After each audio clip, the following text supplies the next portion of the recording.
3, 3, 2, 2, 1. 1.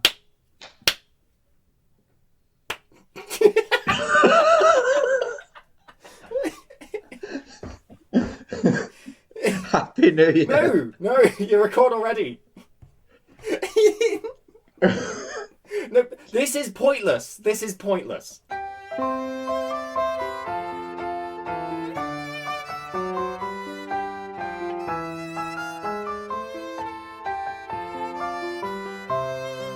Hello, and welcome to the Questicles holiday special, which is also the first episode of Questicles. I'm Jim, I'm the Dungeon Master today, and I am joined by Sam, Jake, Jordan, and Kyle. We're going to hear who their characters are soon. Let's get this show on the road. I had a whole speech done, but alright. Save it. Let's go. It is Crispmorn Eve in the city of Brunton in the cold northern region of North World. The citizens of Brunton are all aflutter as it is the eve of Crispmorn, as I said. Hell yeah. And they are excited to get home to their families. You're not even going to try rhyming it. To sleep before Saint John comes into their doors to provide presents for the children. That's like a real They are saint. excited to carve up the roast owl bear, or for the vegetarians, the roast dryad on the following day. But there are some people who are not happy that today is Crispmorn. 4 adventurers of the adventuring party, the Fearsome Four. Ooh, the Fearsome Four were a cruel group of adventurers. Fun and jollity knew no place in their hearts. They would take any penny they could from the poor souls who sought their help. And they would not even say thank you. On Crispmorn Eve, none of the Fearsome Four are looking forward to the Crispmorn day that follows. As they walk through the cold streets of Brunton towards their apartments at the Guild of Adventurers, they are met in the street by a young tiefling boy with a gammy leg named Small Paul, who tries to catch their attention, holding out a small metal cup in front of them. All right, my name's Small Paul. I'm hoping to raise some money for the local orphanage. I don't suppose you could spare a few coppers for the orphans? Piss off, Small Paul, or it won't be only your leg that's gammy. Oh, a most fun jape.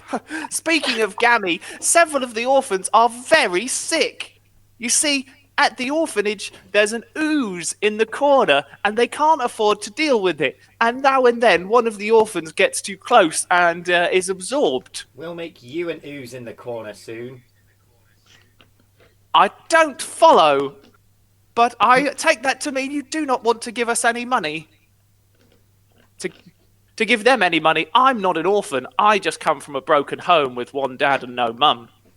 But why are you simping for the orphanage then? Can I cast a 20-foot cube of fire around the orphan boy? Oh, here we go. Evolved quicker than I thought. You can. It's really deteriorated fast. I'm cold and miserable. The orphan says, I say, sir, thank you for warming me up. Were I not a tiefling of infernal heritage, I would be roaring in pain right now instead of just really, really hurting. Well, I take it you don't want to donate any money to the orphans, but before I leave, I want to Hang on a minute. Can I just say something? Yes? You've just... Well, yes, that's what I wanted to do. I'm going to move out of the cube of fire now, but carry on, I can still hear you. Cool. Well, no, us three don't want to do anything. What about a 4th member of our party? The biscuit man. No, I think I'm fine. Thank yes. you. Sorry. I've only just noticed that he's the biscuit Yes, man. I'm Yeah. the biscuit man. The biscuit man. Here, A gingerbread man. Well, the Biscuit man. here, I take a don't mean piece. to cast Just kidding. on your hand, my family could have eaten for a week. But that's okay. I suppose the stories I've heard of the gingerbread humans being famously generous don't apply to you. But that's my fault for being racist. Good day, Whoa. sirs, Yeah. milady. Yeah, and watch yourself for the racism from now on. Was he wearing a Was he wearing a Take your fedora? advice. No, he's wearing a little flat bill cap which he doffs to you and then goes off Why would he say "milady"? to Kyle's character, who is a lady. Could you not tell by Carl's voice? Now we've been introduced. Now we've been introduced to our character. Well, no, now we haven't. Now we've seen our characters. We're going to be introduced to them by the players, and so we are going to start with an introduction from Jordan of his character, Mickey Cardamom. Hello, everyone. Tell us about Mickey. I'm Mickey Cardamom. I'm the gingerbread man. I'm made of gingerbread and magic. I'm a warlock, and my patron is the Archfey. My hair is frosted. My eyes are gumdrops. My skin is well done. And my height is not of note. To get to the next level, I need Wait, so- 14,000 experience. Yeah, you could be any height. It's not. So you could be like on It par says with my all of size us, is medium. or you could be tiny. And my weight is hefty. But I like to think that I am a tiny gingerbread man like Shrek. Well, yeah, because Its height is not of note for a D&D party member. It might be of note for a gingerbread man, except in the world of Northworld, where the gingerbread humans are a proud race of people who are at the same height as humans, roughly, except they're made of gingerbread men. They're more flat. So than we're human. not talking Shrek 2 finale size. No, not that big. Sort of no. in the middle between the two.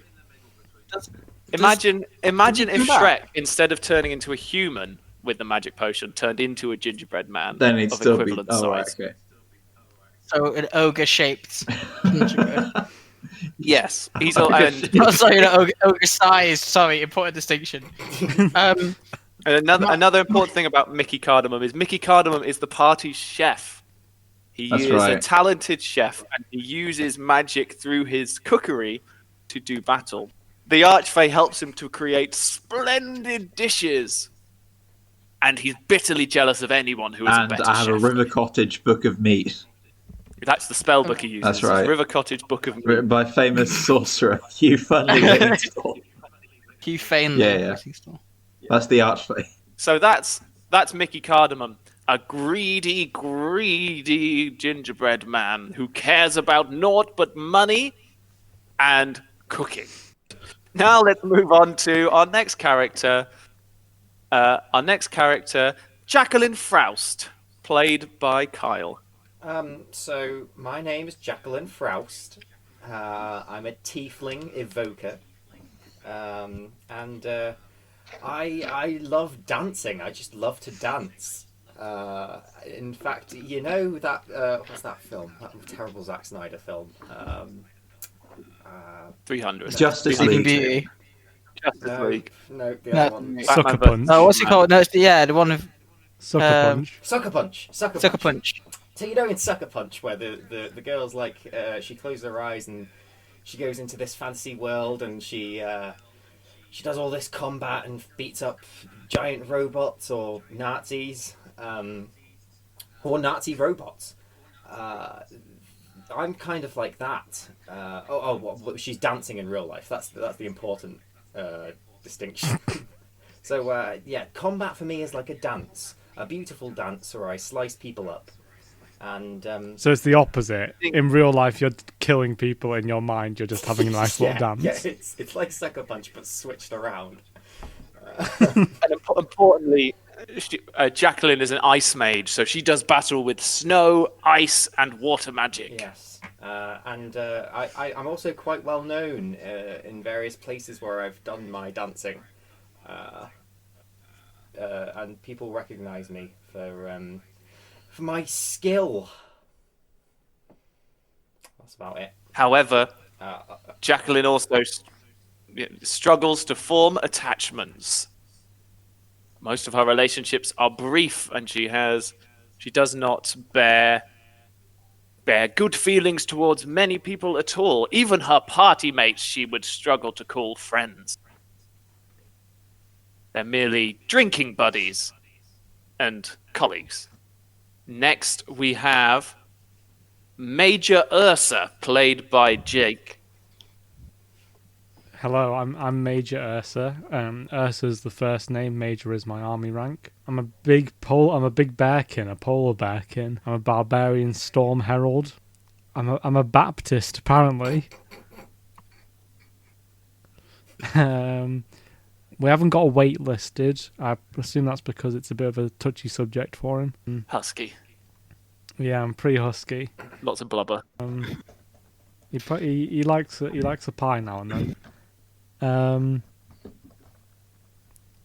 I use the what's my storm, whatever you call it, trait thing, storm aura. That's what it's called. Is tundra. So I love me the snow. I like freezing water. I'm very quick to anger. So, wait, when you say you like freezing water, like you like to freeze water, or you like water that is freezing? I like to freeze water. Okay. Are you partial to water that is freezing? Fairly partial. Okay. But you like to freeze water more. Yeah, I wouldn't turn my snout up if you gave me some frozen water. Well, in a way, aren't you freezing water in order to see water that is freezing? What? Cut that bit. I basically hate everyone that's not in the party. Yeah, that's me, Big Bear. And what about? Tell me a bit more about his personality. So he's quick to anger, but what happens when he gets in a bad mood?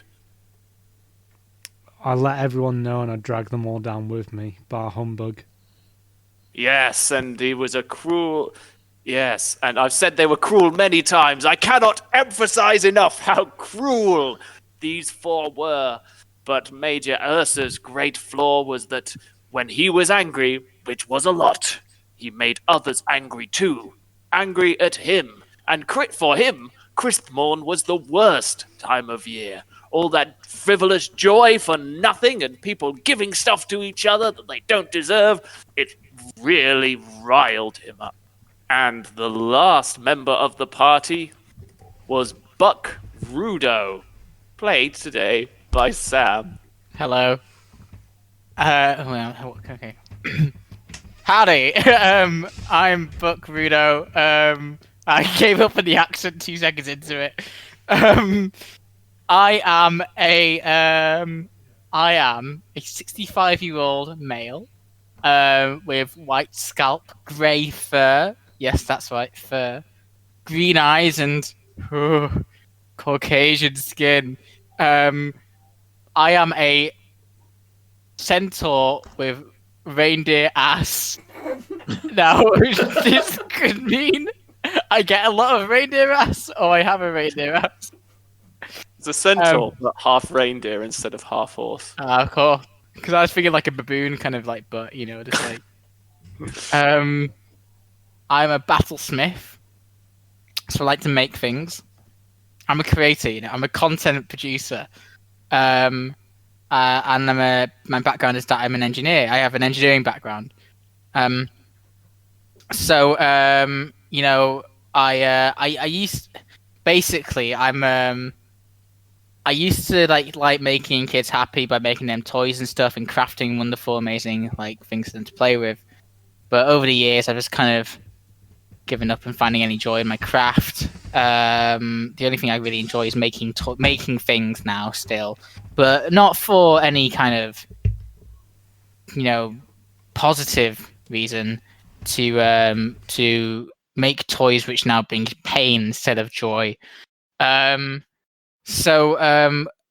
no, I'm always up for seeing great craftsmanship, but what really gets me going is when people are miserable from my creations. Horny. In case I'm horny, yeah. Well, I do have horns, right? Do I have horns? Yeah, you have antlers.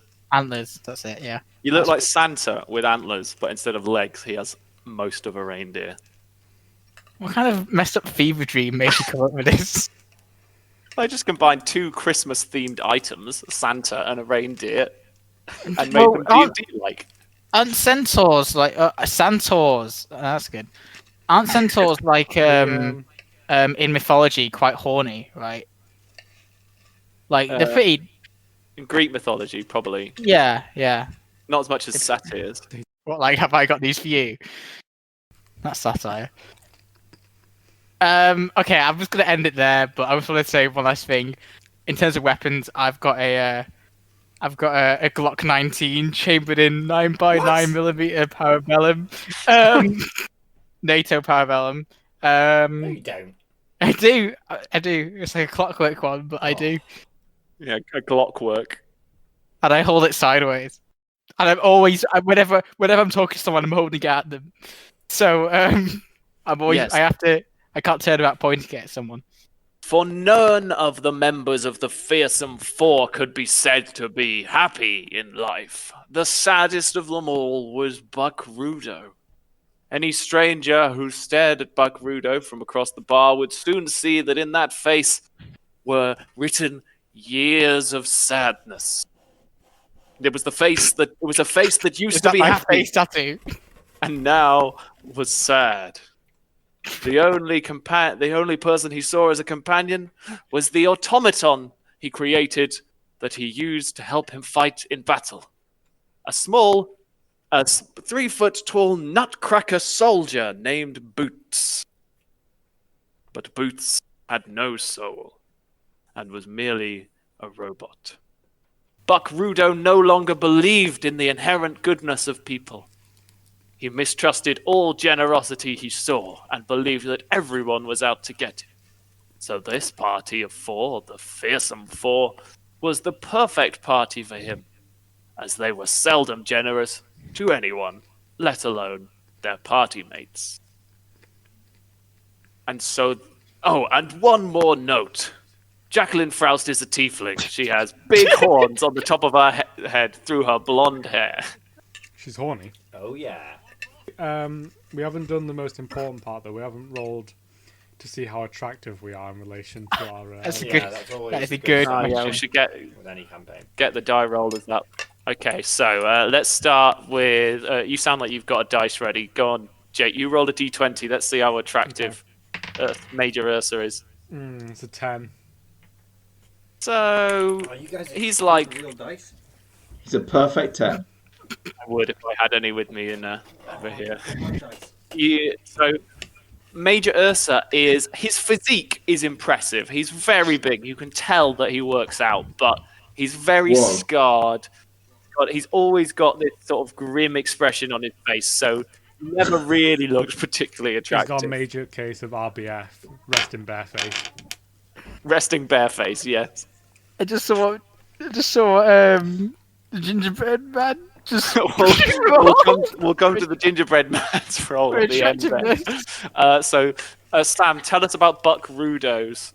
How Buck Rudo looks. See, Buck Rudo, he's not ugly, but I think this, like, he's and just bar any kind of like alienness people see in kind of his physique and his anatomical structure. He's not unhandsome, but he's not handsome. He's very in the middle. Like, people will settle for him. Like, he's like a decent, like, 5, 6 out of 10. He's not a silver. He got a 9. So it's probably more like a 4.5 So out of 10. Yeah. If on a scale of 1 to 20, I would say I got a 9 on it. He's not a silver fox in his later years, and people thought if he just smile a bit, he might seem a bit more. Wait, so he's a fox now as well? Oh, the furries will love this. We need to stop pandering to the furries. Carl, would you like to roll for Yeah. So Jacqueline Froust. padding? Jacqueline Froust is a 9. Okay. Again, we're a very middle of the road party. So, Jacqueline Froust, her horns are intimidating to men, as is her strong, independent nature, Men hate But- strong, independent women. especially in a faux medieval fantasy world. Like Lancaster. Where? But she's a bit plain. 9 out of 20. And then the last member of the party, Mickey Cardamom, the gingerbread human. He's gorgeous. He's absolutely. It's a 20 out of 20. He looks like an anime villain. Describe what the world's fittest gingerbread man looks like, Jordan. He's got long flowing gold hair. A gorgeous face. Hundreds and thousands, 5 o'clock He shadow. looks like an anime villain. But how is that manifest in gingerbread? I don't know. Just the gingerbread man with a very detailed, very Well chiseled well-chiseled body, I suppose. face, body. Not too much icing. Left in the oven for just the right amount of time. I suppose his smell has got something to do with it as well, right? The smell. Oh yeah, Yeah. he managed to maintain the smell because he's a chef. He's he knows about fragrances and he's kept himself smelling like he's just come out of the oven for all the time. If only he weren't so horrible to everyone he ever met and believed that anyone who was flirting with him was actually just trying to get something and had an ulterior motive. Okay, so there we have our, I can't say heroes, we have the protagonists of our story today. And after their encounter with little small Paul, That's The a guy. group That's a continue. character from the IT crowd, by the way. I feel like Small Paul is the name of a meek character in a lot of things. yeah, Great. So it's Small only took Paul us is- half an hour before we bring Graham Linehan into this. Thanks. Small Paul is also a character in Game of Thrones as well. That's a what very I was minor one. thinking. Yeah, but they also have a character called Hot Pie. But this Small Paul is, as I said, a small tiefling child with a gammy leg. Gammon leg. Well, he was a bit racist. Oh, right, good. I'm glad I tried setting him on fire then. I think we should go beat up the racist. Yeah, I think it's only Yeah, right. let's go be up the racist. Let's find this gammy leg guy and con him. You want to find, Can I just Small shoot him in the Paul head now. with my Glock 19, please? because he's been very naughty. Racism Skip is the naughty. coal. Can I craft a coal bullet, please, and load it into the magazine? Yeah, roll me d20 with your plus your proficiency bonus because you can use your Tinker's tools, which you're proficient in. I got 11. How's my coal bullet go? It won't fly very far, but it'll fire. Okay, can I just like do a contact shot? You mean If we like, find him, put if we it to find his head? Yeah. Okay. So, you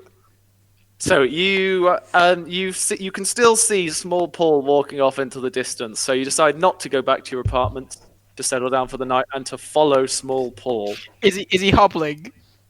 Yeah, Let's get him, boys.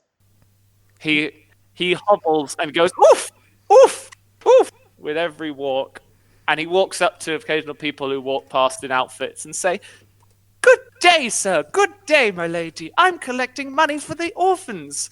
And he explains the story with the ooze again, and he says that, "Did you know that every minute a child loses a finger or other body part to an ooze in this orphanage, just in this city? "Thank you so much, sir," and they take money. They all take such pity on Small Paul. They really want. He's a good spokesperson for the Donate to the Orphanage charity. I have a theory that he's actually like a demigod or something. And he's going to come back and, you know, bring some kind of karmic kind of comeuppance on us. So I think we should take care of him now. Does Small Paul have like any ooze-like qualities to him? Well, his leg's dripping a bit. Maybe he's the you. Dripping that's with pus. pus or what? Yeah. Yeah, dripping with pus. Oh, he's just dripping pus everywhere.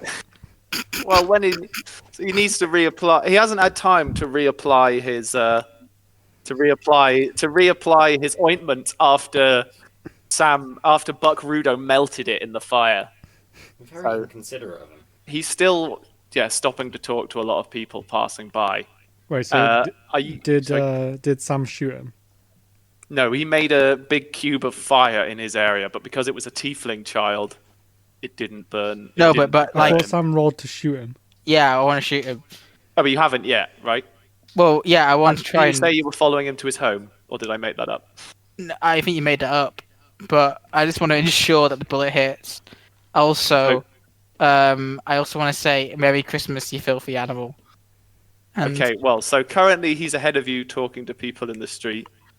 It would be Well- murder to shoot a child out in the street, and none of you are considered murderers. Yet. Yet, So, I mean, I on don't that. know if you want to kill. I don't know if you want to kill this 8-year-old boy. hey, I In don't the know street. if I am gonna kill him. Last time I tried to kill him, it didn't work. So maybe we'll tried to kill him. So yeah, Right. so are you going to wait till he gets home? gang. What are we doing? Let's Is wait there like outside a his house. is there like a secluded back alley or anything he needs to pass through to get home? You don't know where he lives. Are we in like alleyways now, or are we just in like? You're in like sure- the main street. There are still market sellers selling surely, chestnuts on an open fire. surely the trail of pus would be leading us back to the orphanage, right? So Yeah. you can see him. Yeah, but can we Well, he follow wasn't- his pus to he follow wasn't- his way back from he where he wasn't- came to where He he met us? he wasn't leaking a trail of pus until your fire melted the ointment on his leg. Come on. Okay. I would like to approach Small Paul. Okay, Um, so Can I see any secluded alleyways nearby? yeah, there are a few off the beaten path. You can see a Oh, few. Do you reckon? You can see a few geezers roughing some people up. Would my bag of holding, which is roughly 2 feet in diameter and 4 feet deep, be able to bag a small orphan boy with a gammy leg? How deep is it? 2 feet deep. 4 feet deep. 4 feet deep and 2 feet wide. That's a big bag. Yeah, Small Paul is pretty small. You could fit him in there. Right. I would like So to approach Jake's- Small yeah, Paul. So Jake approaches Small Paul. Can He's I- just can I talking. He's just Approach him with Jake, please. okay. So Small Paul is just doffing his cap to a blacksmith and a fishmonger who've just given him some coins. Ooh. And he says, "Hello again, sirs. Have you reconsidered donating to the orphanage? Please don't set Yeah. me aflame again." In fact, we have. We fought on it, and we've actually got something for you if you'd like to follow us. Yes. Huzzah! Merry Crispmorn to you, and to all a good night. Where is this thing that you want to give me? Oh, just come with us. And then Hey. start leading me into an alleyway that no one's in. Major Ursa, should we put him in a bag or? We'll put him in the bag once we get to the alleyway. Okay. So We'll bag him in the Small alley. Paul is. You should have that conversation in front of him. What was that? I don't hear too well on account of my tinnitus. My tiny tinnitus. What happened to such Small Paul? Doesn't make him have tinnitus. Yeah, while we like walk to the Gammy alley, can I ask for Small Paul's backstory? Ask Ellie. It is a sad tale, I'm afraid, but surely not so sad as the lives of the orphans. So, 8 did you say, years did ago, I did not sell us the lives of ours? Did you say Yeah, that? he said that. He as, said, as the lives of the Oh. orphans. Is he disrespecting us? No, not at all, not at all. It was a sad tale. 8 years ago, I was born. "Oh, And Were you an left, accident, that small sounds Paul? left on my father's doorstep. I never knew my mother. My papa, a man by the name of Jeff Snatchit. So your name is Oh, Small Paul Snatchit? Yes, it is. That's my full name. The small is not on my birth certificate. My father was optimistic. Chicken nugget all over my desk. Wait, you have a birth certificate? I do. Surely a state which has. Actually, no, ignore me. Oh, Paul Snatch it. That's my name. Hey, small Paul, snatch it. Yeah. And you can meet if you like. You can meet my brothers and sisters. Big Betty Snatchit. Medium Fanny Snatchit. Long Rod Snatchit. And Maybe- Alan. When He's you don't know adopted. your mother, how did you have so many brothers and sisters? Were you all left on the doorstep sequentially? No. They were with my husband. They were with my Your father's- husband! My father's first wife. You're an 8-year-old boy. My father's first wife. He married her and Ayagella. They were very, very happy, and they had, what did I say, 4 children? you said might like want to- 10. Medium Fanny Snatch it. Yeah, medium Fanny. Long Rod Snatch it. Alan. Big Betty Snatch it. And then Alan. Alan, who was Small Paul adopted. Snatch it. And Alan. Yes. Let me write that down for you. Though you have a very good memory. Right, okay. Don't worry, I won't be forgetting them anytime soon. Tell us about your husband. Not husband. I misspoke. My father. Yes, he was married before, but sadly, quite sadly, she died in a dragon-related accident. There's something going on with this. Drag race then. And then my father, in his grief, met another Snatchits, woman who he start said, your engines. a woman, Died in the drag race. a tiefling woman, he said, was very beautiful and loved me very much, What was her name? and surely had a good reason for leaving me on my father's doorstep. I'm a tiefling woman. Milady. Is this your son? Wait, hang on a second. It does. Hang on a second. I've just remembered something about my backstory. I actually once had a child with a man, and then Oh I didn't Did you have? want it. Did you? So I left it on his Did you have 4 doorstep. more? Oh, what a sad story. It must be a common occurrence in this town. Yeah, Wait, is what a that- coincidence. Is that part of the actual? Was that given to It's you? written in the fucking sheet. How many years ago? How many years ago was it that you left this child on the doorstep? 8. 8 years ago. Your child and mine have much in common. I would very much like to Your meet him and child. bond over Your our child similar- and mine. Quick you have book, a child. bag him. your child and me have much in common. I would very much like to. Right, let's bag him. Paul's my Quick, son. quick, bag Can I him. bag him, please? So you okay? Make a dexterity check So your mother snatched to it. bag small Paul. Do we get advantage or anything? Yeah, we should get advantage because you distracted him with his. Yeah, naked. sure. Good. Well, 14 and 14. Yes, and he says, "Truly, mine is a sad life, and oh, you appear to have dropped your bag upon my head, sir." Whoops. Quick, tie in it. I'm trying to bag. Bagged him. This ba- Easy. Wow. Be easy with him. I think he might be my son. I've got plans for small Paul. This Hessian sack is bigger than my entire house. Oh, Right, I've got a plan for small paw, guys. he now can't What? hear you inside Where's the the bag. nearest river? Okay, good. Can we hear him? If you put your ear to the nozzle, you can hear Nozzle. to the Okay, top good. of the bag. The nozzle, yeah, the nozzle at the top of the, Please the put bag. water out of Can I it. can I Right, make him? guys. Can I make a quick toy for him? By the way, Hang on. Just Well, like one of those- let's see what Jake's doing first. So I've got a plan for small paw, guys. I think, what small paw wants most of all is to help the orphans. Orphans, they're starving right now, and I think they could do with a nice meal. Jesus, Oh God. Jesus Christ! Major. Why didn't I not think of that sooner? I mean, Oh. I think in order to make a proper decision about what to do here, we need to visit Small Paul's house, check out this family situation, and then come to a rational conclusion. Wait, about Buck, whether can or you just not reach in the we- bag and pluck one of small paw's hairs? We're Sure. going to do a DNA test. Sure. Yeah. Did you see- Wait, I don't have any moral objection to feeding this small disabled boy. You to a just said series he of was your orphans. son. However, if he's my son, then Ugh. I might think about not doing So it. you don't have any issue feeding a child to other children, but suddenly that child's your son, and you're We're like, chaotic I'm not evil. sure about This that. is just how it works.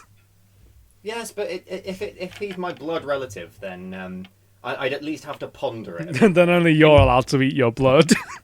In polar bear kin culture, eating your children is pretty common, especially when it's very I need cold. to, winter.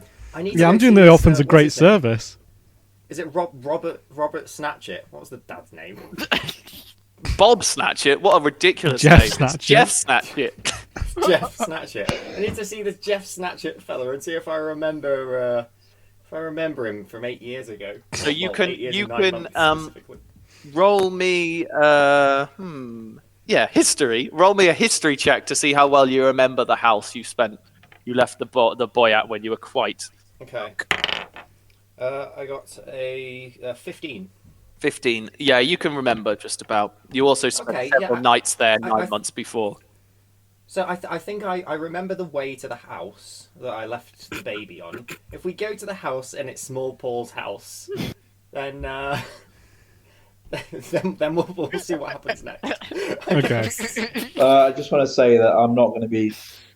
If it's not, I'm not cooking small Paul. I don't want to feed orphans. So you want to eat? I don't want to eat them either. I just don't want the orphans to have them.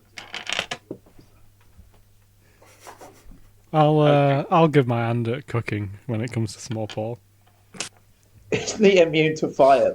Would I be able to craft a little fidget box, little toy, with Well, lots fidget Fidget cube. A fidget cube. yeah, a fidget cube with lots Yes. of like sharp edges that small Paul What? could cut himself on. Okay, so you want to You want to kill himself? You want to make it No, effective no, no, no, cube. no, no, no, no, no, no. It's it's a little. It's not comfortable. It's like a to sword hold. trap. A little bit, yeah, like a friendly little sword, like a friendlier saw trap, Like but, a smaller. Poundland fidget cube. Yeah, a Poundland fidget cube, but with a little bit more razor blade in there. Okay, make me a it'd just be so you're just proficient with your Tinker's kit. So add your intelligence and your proficiency bonus to a D20 to roll to craft. What are you what are you making it out of? A bit of garbage I found on the floor. No, I'm gonna use Small Paul's little tin can that he had to hold his cup out. Oh, do you want the change that was left in it? No, Yeah, I'll take but it. yeah. I'll take it. No, No, it's it's mine. too late. You should have bagged Buck it if you wanted it. Buck Rudo gains 2 gold pieces. Can I punch Buck Rudo in the That's what face? he totals. 2 gold, That's bloody hell! what He was he- raking yeah, he's it in giving for the 2 orphanage. gold. People are very generous on Little Crispmorn Eve, scam. especially when they think it's Can going to I- help, especially when it's meant to be helping orphans. No, you can't pickpocket me. Buck Rudo in the head. What did you I'm going say? to punch him in the face. So you wanna steal the change from Yeah. Buck Rudo. Well, first Buck Rudo, you successfully craft. You put the change in your pocket and then successfully, very quickly, craft a fidget cube out of the can, and you chuck it through the top of the bag, the nozzle, if you were, and you put your ear to the top to hear Small Paul say, "Oh, I say, so it is a Crispmorn gift for me. What is this little device? Ow! Huh! This toy is a wonderment of surprises. Ow! Ow! Ow! Ow! I must be doing it wrong. I'm sure I can spend a long time solving this mystery. Excellent. After that, I can solve the mystery of why I'm in this sack." Okay, so Mickey Cardamom, you want to punch Buck Rudo in the face. Bear in mind, Buck Rudo is, I gave his full height. He's 18 hands, which is the height of a tall Shire horse. 18 hands I want to do tall, it from so he's behind very when he's big. not Is that expecting what they it. measure horses with? Hands? How can you punch someone in the face from The behind? head. Okay. So you're going to need to jump with this. So let's make this an acrobatics Uh-oh. check. That's not good. That isn't great. Oh, no. 7. You attempt to jump and you slip on the ice. Ooh! And one of your gumdrop buttons freezes hard against the ice, and it goes all solid. Have you ever put an ice cube in your belly button? No, I don't think I've done It that. feels like Are that. you asking for real? Or... Why have you put an ice cube in your I'm belly not button? certain I've done that. I can imagine what it feels like to have your gumdrop buttons freeze hard. Oh, that was a horrible phrase. But anyway, your middle So you- gum so you've button never is done frozen that. solid. You haven't lied on your back, shirtless on the sofa with an ice cube in your belly button. But you can imagine what it feels like. Yeah. Much Yeah, like when okay. you put an ice cube in your mouth. Oh yeah, guys. Neither have I. I'm not doing it right now. I can imagine what it must be like to do it right now, but So anyway, Mickey Cardamom Can I- take 1 damage because your gumdrop is frozen solid. Ow. and Jordan, before you adjust the damage on your sheet, can I retaliate by biting a big chunk out of Mickey Cotton's body, please? Retaliate. I didn't hit you. I just slipped over. Okay, make me a unarmed strike. Over. Who's holding Small Paul at the minute? Yeah, he's holding out Okay. Small Paul in a sack, like over his Right. shoulder. +5 Like to hit. Santa. So. +5 to hit, yep. Santa's got +5 to hit. No, he has a lot higher. 8 to hit. You attempt to take a bite. In fact, roll with advantage because he's prone, so roll again. All right. Oh, this one. Yeah, okay. You attempt to take a bite out of him, but because you're so high up and he's so low, lying flat on the ground, you just can't reach, and your antlers bang into the ground, and you can't. Ow. Do Your they get antlers stuck are in the sort of ice? stopping you getting down to ground level. So you're trying to bite, but you can't reach, Damn it. giving him the time to get up. Are you guys going to keep fighting, Yes. or Let's go. I know, I'm not. It wasn't really a fight. It was more just like so? Are you going to? disagreement. Are you going to the Snatch It household now? Yeah, we're going to Yes. Snatch It house. Yeah. Okay, so you head to. Well, sorry, you're going to. Yeah, so you head to the house where. Snatch it. You head to the house where Jacqueline Frous left the baby 8 years ago. Who's going to knock on the door? It's a very. So it is the it's house, a very then? small shack. You find it hard to believe that if this is the house that Small Paul lives at, you find it hard to believe that 5 children and a father all live in this house together. For it is so small and so run down. I mean, You could. Small Paul did say that his house was smaller than the sack that we captured him in. Well, it's a bag of holding. That says more about the bag than it does about the So house. it's smaller than 4 feet deep and 2 feet wide. No, so the bag of holding is much bigger on the inside. Okay. Right. I'd like to knock. Okay, you knock on the door. It's like that. And the door is opened by a girl of about 15 years old. She's wearing an apron covered in sort of old food and grime, and her hair is very messy, and there's coal on her face. What's your name? She says, hello, my name's Big Betty. You look big to me. Betty. Well- so this is the place. She says, well, I'm big compared to the rest of my family. She's like an Why? average. How big are they? Well, she's the average height for a girl of her age. So they all Do must we be all have tiny. bags of holding, or is Buck? Only Buck. Oh, I think you've so all we got can't at bag least. 'em all You've up. all got at least one. You bag Betty up as well. Bag Big You Betty. could bag a whole family. You've all got at least one magic item. Wait, where's my magic item on my sheet? I believe my magic item is my gloves of swimming and magic. climbing. Yeah. I think you might have another one too. The magic sword or something. Oh no, the magic Oh, hammer. yeah, my war pick. She says, "Well, I mean, I'm big compared to the rest of my family. Can I help you? I'm kind of in the middle of dinner and lighting the fire and tending to my brother Alan's illness. He's very ill, you see." I'd like to pull out Alan's my major insignia and just say I'm with the army. We're here to do a routine inspection. What? Do you mean the police? Why would the army? Yeah, Why would the army want to inspect our house? It's for Alan. Alan? We're, Yes, we're here to fix him. Wait, are you the army or are you the police or are you a doctor? It's at the medical division at the army. yes, I'm an Medical army We're with the doctor. chefs union.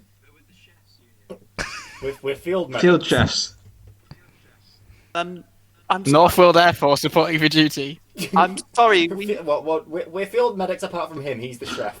I'm sorry. We didn't call any doctor or army or the police. You called a We chef. can't afford. I know we weren't. Can't afford medical treatment. I'm afraid. Don't you worry. It's not. free. It's Free.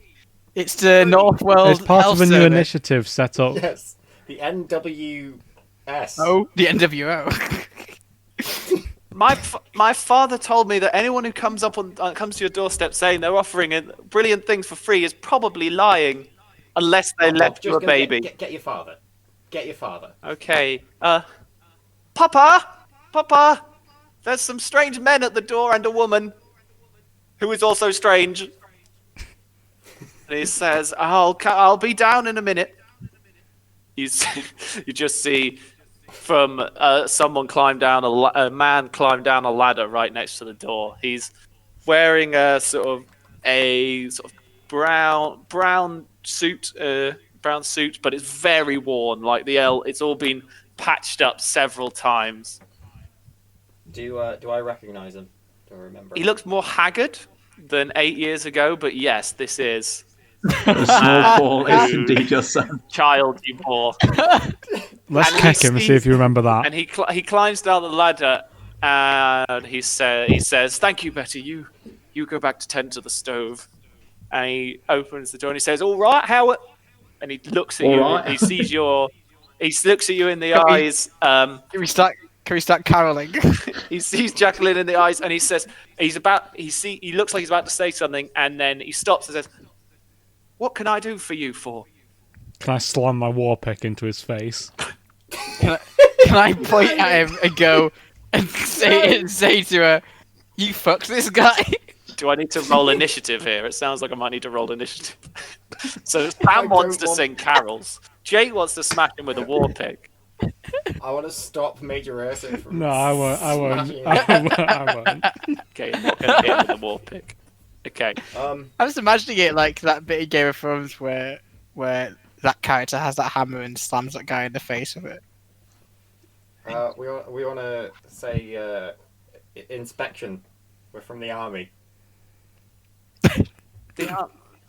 It's part of a new initiative. We're going round to see who needs healing for Christmas. We want everyone to be well over Christmas. What's it called? Morn. Crispmorn. Crispmorn. Crispmorn. This is like an awful version of that bit in Love Actually when you Grant's going door to door. We've just got cue cards. He says, "Right, well, I'm not sure. I've lived in this city all my life, and I'm not sure that people just turn up on your door and say that they'll help anyone who's sick. Last I heard, you had to pay Just something. It's A for lot. Crispmorn. Just put all Yeah, It's a new special initiative. free Christmas. put all your gift. sick relatives in the sack. Can we open up the sack and show him? Oh, because it'll. Oh, No, don't do that. I'm not falling for that. Take a That's look what in the happened to my sack, uncle. and we'll show you all your sick relatives will be cured. No, I'm sorry. I don't want no part of whatever scam you're pulling. Well, we're Show your taking it. insignia. Yeah, show you Caesar like a like a badge, or something, So Major like a 10-year-old who has a police badge. Major Ursa has a badge from when he was a major. So that's what it's doing. Go on. If you're good, then my friend here will baptize you. We're also taking. I am also a census as Baptist, well. yes. Where's all your children? My children. Well, there's Big Betty's tending the stove and the fire over there. Alan's upstairs in bed, taken ill. Where's Small Paul? What's she Small- cooking on the stove? Small Paul. Oh, bless his heart, Small Paul. Oh, what did I ever do to deserve a child so kind as Small Paul? The poor lad. He was born with a gammy leg and tinnitus. I was drinking pretty heavily back in those days. But despite everything, he devotes his days to making money for those at the orphanage. Never a kinder boy ever there was. Oh, so that's where he is now, taking donations for the children at the orphanage, looking to speak to people in the streets to broaden his horizons. He's a bit worried that he doesn't know other people. Why does he well hang enough. around the orphanage so much I've if got a question. he has a home here already? Sounds a bit suspicious. Because the only children more unfortunate than poor him are those at the orphanage. Did you hear about? I heard about the news. No, yeah, we've heard about the news. Forget about the news for a second. Has Small Paul ever exhibited any symptoms of racism? Yeah, we forgot about this. He's looking to get to know people better. He's the only experience he gets of a lot of different kinds of people are what he reads in his books. And we don't have. Yeah, a lot he's of- why Why are you buying him those books? You seem to think very highly of him. Well, I What's your can't. opinion on book Yeah, here? what do you think of me? Yeah, can we see some of these books? How about this book Yes. right here? And it says, oh, okay. Well, there's books on a shelf next to the door, so he gets. Well, there's this one, the gingerbread man. Oh, that's. It's about a gingerbread man Can I snatch that book? from steals him? something and runs away very fast me. and says, "No, you can't catch me." But then he gives it all back. What? See the That's not allowed. yes, it's a prank, and he's actually a very generous gingerbread man. So, I mean, as I'm sure you're aware, in fairy tales for children, gingerbread men do have a reputation of being generous, and maybe that's a bit of a racist assumption, but that's the media that children are consuming. I'm trying to set him Oh, correct, Right. but I haven't met a lot of gingerbread humans myself. But tell me, sir, are you generous? Yeah. He's the most I'm generous really man I know. generous. You should let me in your house so I can have a look at all your money. Well, gingerbread men are. I need to clean your money. That's it. I'm offering a money cleaning service. Your money is filthy. It's a new initiative. Your money is filthy. We're in the medical cooking division of the army that cleans It's money. filthy. Well, gingerbread men are. Gingerbread men Get, are. get your money out. Get your money out. Look, filthy. This is filthy money.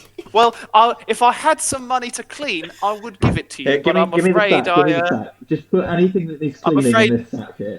Can I toss in my dirtiest gold piece? Put anything that needs Are cleaning you in tossing it to death or to... this sack. Can I open Are you the tossing the sack up? Hang on, no, the sack is with Buck Rudo. Can I punch Buckrudo in the head again? No, I'm No. the leader of No. the sack. Okay. Also, I kind of feel like after this He whole says, origin story of Small Paul, I kind of feel like I'm I'm 9. reaching my character's emotional reprieve quite early on. So I almost kind of want to let him out though. So Then you hear an ow, ow from in the sack, and then Jeff Snatchett says, "Oh, what's in the? Can I say? What's Hey, in I the Can I sack?" say shut up? You had You had your- Can I say? You had your chance. Can I say shut up, Small Paul?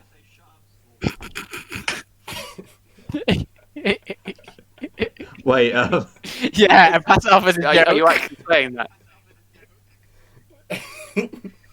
Yeah, then we all just go, ah. Sorry. Our Got you. I reach for my war pick. I'm sorry, gentlemen and lady. south. I wish Time you for plan a, B. Our pet mouse I is wish also you called I Small wish Paul you a Hat Snatcher. truly jolly Crispmorn. Please go away. He slams the door shut, and you hear it lock. And then you hear I'm going to, you hear the sound of back a up. wardrobe being pushed along the floor in front of them. But it's just let I'm going to back up and then shredding rush the door. Why are we terrorizing this family? I'm just going to rush on all Why are we fours and doing shoulder this? charge to the door. Okay, go on then. Make me a. Let's just call it an attack roll. as I'm not chaotic evil, I'm just going to step back and keep far away from this. Well, I didn't strength I and think provision. we didn't actually share. Or we didn't actually share alignments. Yeah, did we? Let's I'm go- lawful. I'm neutral before we do evil. Lawful evil. No, you're not. Yeah. You're definitely not. He is. Yeah. So Mickey Cardamom is neutral evil. Buck Rudo is lawful evil. What's Jake? What's Major Ursa? Chaotic evil. Yeah, and Kyle. What's Jack? Jacqueline Froust is chaotic evil There you as go. well. Okay. I'm So, surprised you didn't give Kyle like a lawful good character. well, after this finishes, I'll tell you my original plan, which was very different. I'll tell you this: we have got nowhere near my current plan. Really? You didn't Well, plan all that? I assume step one was you wanted us to go deal with the use. Ignore the use. No, I expected you. You're all Very evil. clear plot device. I didn't expect you to want to go deal with the ooze in the orphanage. After I said how cruel you were so many times. We haven't achieved anything that was originally planned. So we can resolve this narrative in the next hour and a half. This is the small Paul arc. We're only in the first stave. This is only happening because he said gingerbread men were generous. If he hadn't have said that, none of this would have happened. He said, yeah, gingerbread humans have a reputation for being generous. Well, still counts as racism. He thanked you for enlightening him in his prejudices, though. Yeah, but I didn't like his tone. Upbeat. Kind of tone where it sounds like he really has no desire to make an attempt to change, but he's going to thank you for bringing it up. You've just heard, but now you've heard from Jeff Cratchit that he's keen to broaden his horizons. Yeah, but we're committed to this now. All right, okay, so we're back in. Jake, what have you rolled on your attack roll? That is a 25 to hit. You charge and just you bare your claws and slash with two slashes you smash through the door. It's not made. Excuse me. It's not particularly strong. You slash through it, knock over the cupboard, which is really just sort of like a few old pieces of a chair and an old bed stuck together, along with some ham bones to make a sort of vague idea of a shelf, of a wardrobe, rather. You smash it open. Are we piling in? I'm going to sit this Dunno. out. I need to go in and see how this is going to play out. And what about you, Sam? Can I cast Alter Self, please? Change my appearance to that of Small Paul. Not now. You Okay. can't. Maybe you could have done I'll it just before. follow the party in. I'll just start looting stuff. Alter Self doesn't let you change your size. And remember, I said you were like a large Shire horse, and Small Paul was small We'd have enough. to pretend you'd had a growth spurt. Well, you'd have a lot of empty, sort of invisible mass around you because Yeah, you can't true. change your You actual just change your size. height, though, I think. Your basic shape stays the same. Okay. Oh, right. So you'd be like Small Paul, elongated to look like a reindeer. That'd be hideous. Okay, so Jake charges through the door, smashing it, and you see you see Jeff Snatcher is cradling Alan over his shoulder, carrying down the ladder, and he's saying to Big Betty, "Betty, go! We need to go. Get your brother and your sister. We need to leave now. Oh my no, God. Quick, out I the cave his head in with the ice pick, with the war pick. out the escape route." And Betty says, "What escape route? You know, the back wall, the one that's not there anymore after it fell down." Oh, Oh, okay. By the way, We need to go and then roll to roll. Make the attack roll, Jake. no, Jake, don't do this. Oh no, Um, it's horrible. chaotic evil, guys. You know how in I want to make an attack as well, if possible. you know how in I would also like to be raging at this point. okay. You know how in A Christmas Carol, right? Scrooge is like he's not a nice guy. He's mean to people. He hates people being happy. He doesn't appreciate people enough. But he's not evil. he wouldn't shove Tiny Tim in a sack or smash Bob Cratchit in the face with a hammer. Yeah, whereas we're evil. That is a 10 to hit. You miss narrowly and hit Alan instead on the back.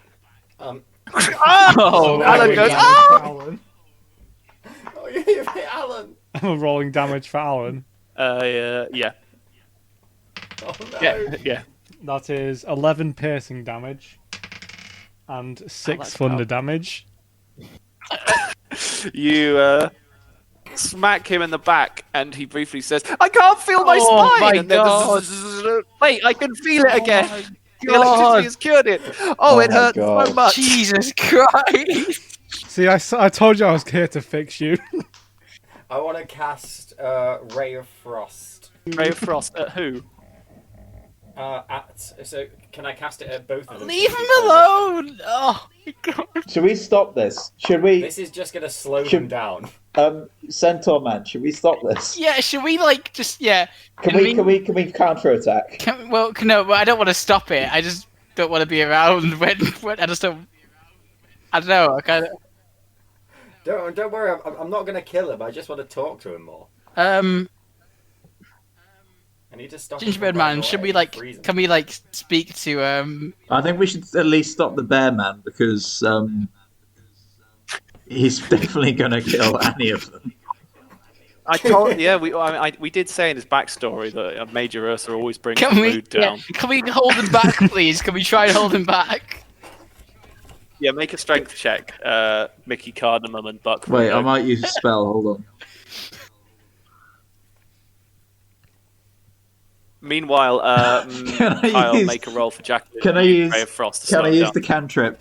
Can I use the cantrip encode thoughts to make Major Ursa think that Jeff Snatchit is his son?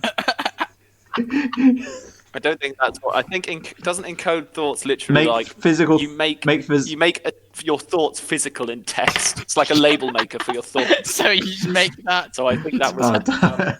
it would take more than that 13 to hit for Ray of Frost. to. And does that do some damage and slow him down? It does some damage and it slows them down by 10. Okay. You hear Jeff Snatchett say, "Oh, so roll damage first." 2d8.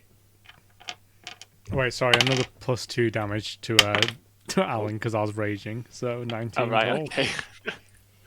That's 10 cold damage to them, and they've lost 10 feet of speed. Okay. You hear Alan say, "Papa, I'm so cold, Papa. I was Jesus. cold before, but now I feel colder than I've ever been before, Papa.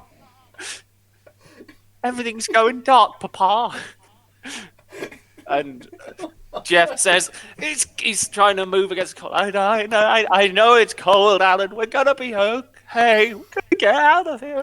Run, Betty, run! And Betty is Where's Medium Fanny? Betty is carrying medium Fanny on her back like a piggyback, and on medium Fanny's back is, lumbering around is a man who's a boy, a sort of 10-year-old boy who's just stick thin but really tall. He bangs his head against the ceiling and goes, "Ow, what's happening?" And he's like, "Long Rod, we need to go," says Betty, and you see them running out the back door to escape. Quick, get him! Yeah, quick. What's his name? No. Mickey Cardamom. Go around the back and get them. So I draw the line at this. Jordan, here we go. Got a you five. don't stand a chance. He is Major Ursa is by far the strongest member of the party. Fuck's sake. You guys can't hold him back at all. Jake, is there anything else you want to do now? You've smacked Small Paul with a... Sorry, you've smacked Alan with your legendary war pick and pierced him and lightninged him, and then he's been chilled by Kyle. Okay, I don't think those two are going anywhere, so I would like to shredding rush down Big Betty. Oh, no, please. Why? And, I'm going to counter that. because we can't have any witnesses. We can't have any witnesses, to be fair. Can we like? Yeah. If we're doing Can we this, there's talk no half about it at measures. least? Can we just think about what we do? I think it's past that now. We should have talked about it before we knocked on the door. If only the polar bear was wearing a mask, then no one would know. Me and the Centaur Man are going to jump in the way. Well, you've already failed to hold him back, so I'm not sure you get the chance now. Jake, you attempt to shredding rush, but as you're shredding rushing towards them, they seem to be getting further away. This house seems small before, but it seems to be stretching out ahead of you, like it's long. And the more you run, the further away you get. Kyle, you notice at the door that everything outside, it seems to have gotten incredibly dark and misty very quickly. You can't see the other buildings outside the front door. Oh no. And what you see, Jay, as you're attempting to charge at Big Betty, who's well away from you now, along with Long Rod and Medium Fanny, the walls fall away around you, and you're in an area of darkness and fog, and a cold wind blowing through the air. As in frustration, can I then just kill Alan with a finishing blow? So yeah, Alan is still there, lying on the back of keep forgetting his name, Jeff Snatchit. But Jeff Snatchit's sort of frozen in place, and not just because of the ice. And as you attempt to swing at them, your hand passes through them like they're not there. This is very infuriating. This is really annoying. I want to kill some Well, should we slowly back away? You back away, Mickey, and you bump I'm into very someone. angry. I just keep hammering through Jeff with my war pick, hoping it'll work eventually. Yeah, it still just passes through. You back away, Mickey, and you feel someone behind you, and you turn around, and you see a very tall, frightening, dark figure with a Long Rod's back. gaping mouth, tall, long black horns, black smoke pouring from his back, and long claws. He sort of looks at what he looks at what he's just seen and says, "Well, not bad. Even I'm impressed." And then you look to the right of this figure, and you see a floating next to him another large figure, a floating green man, a sort of husky man, Santa. wearing a waistcoat, and he's got It's he has a him. big brown. He's green, but he has a big brown beard. And you recognise this to be some kind of genie. The genie has just a look of horror on their face, on his face, and he turns to the left and he says, "I think," "I think you were right about these guys." And then Can Go me and Mickey? you can Yeah, all see this. Yeah, me and I'm Mickey. sorry, said- yeah. Can me and Mickey just make a point for the record that we were actually having a little bit of hesitation about all of this. Apart from And then backing him up. then you turn, Mickey, you turn to your right, to the genie's left, to see who he's talking to, and just sort of float with angelic wings floating on her back, with just a look of absolute horror on her face, is a huge angel, a huge armored angel, Huge Fernley Witting Just- Store. Laura. looking on in horror. Well, I didn't do anything. I'm in the home stretch. You know, stretch to what? I don't think you're using that phrase correctly. I'm going to go to River Cottage I think you mean I'm in the clear. and meet my idol. Is Hugh Fernley Whitney still from River Cottage there? Mickey Cardamon just doesn't understand baseball. Or... Oh, you've really knocked it out of the park. Can me and Mickey inch a little bit further away from Major Ursa, please? We do not support this Yeah. man's actions. We do not approve of this message. She at Yeah, what's happening? this point, the angel speaks and says, "Silence! You may not have played your part in this evil, but badness runs through your soul. I have seen your past, and you too shall see your past, and then eventually your future." And the tall dark figure with black smoke flowing from its back sort of does a sort of finger to the forehead salute gesture to go, "That'll be me. See you later," and sort of disappears in a cloud of smoke. And then the genie turns to the one on the left and goes, "I think this is going to be harder than we thought," before spinning around in a cloud of smoke and disappearing. Oh no! I know what's happening now. Have you just figured it out? Yeah. And the angel clasps her hands, and suddenly you're all chained to the floor in glowing golden angelic chains.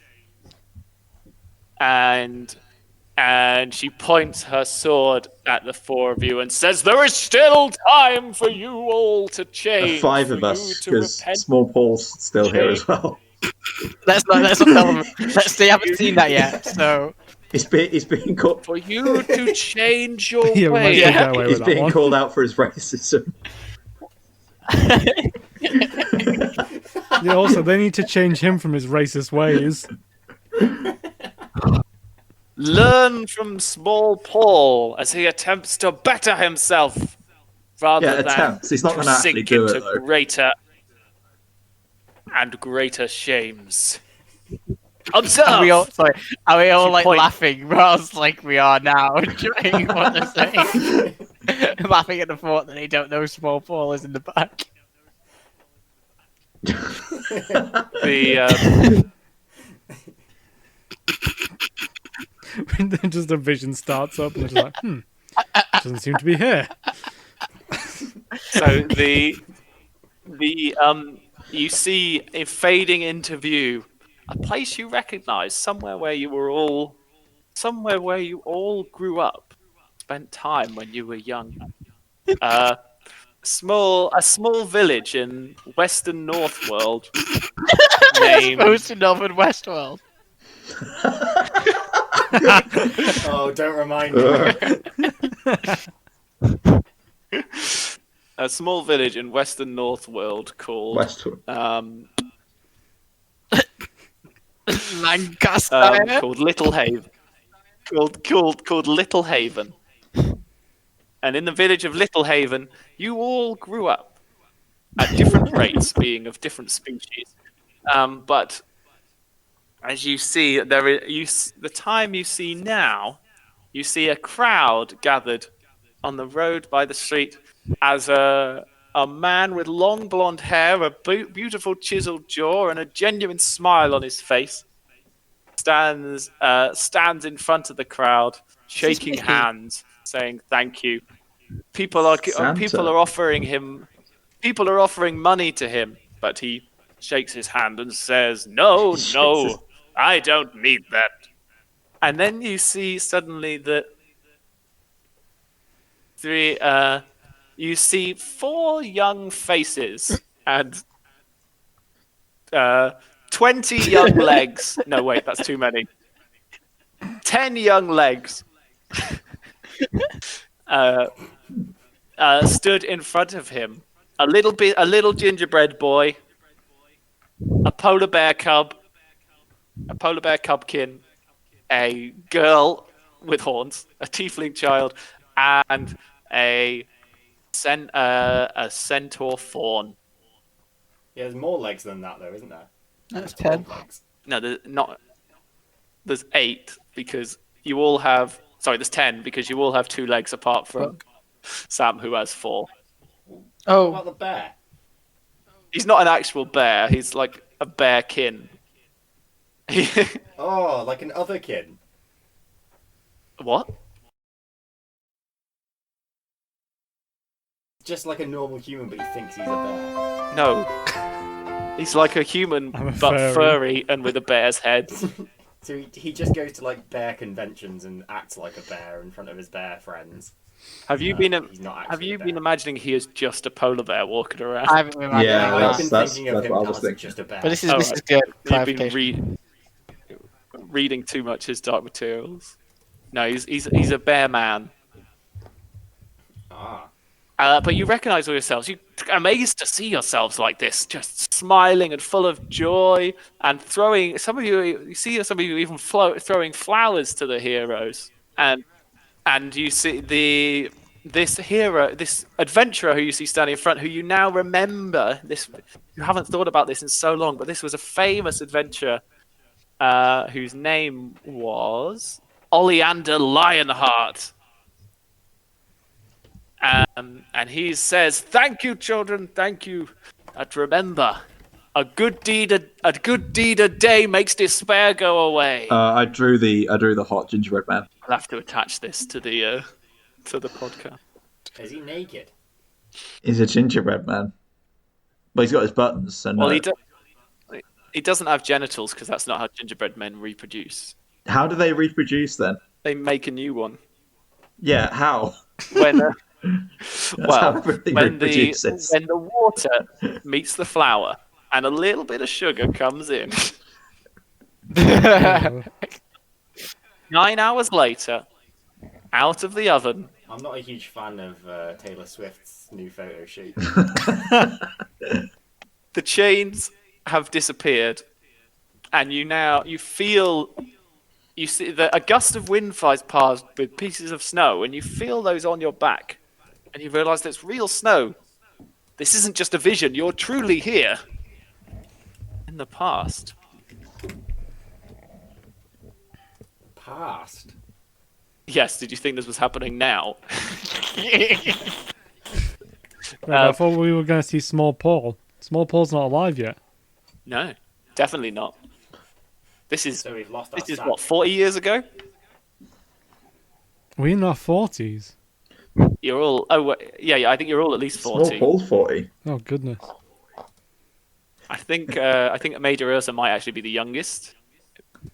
Who's 43? Yeah, Major Ursa is there with his claw thumb in his mouth, admiring all of this. He goes, "Yay!" after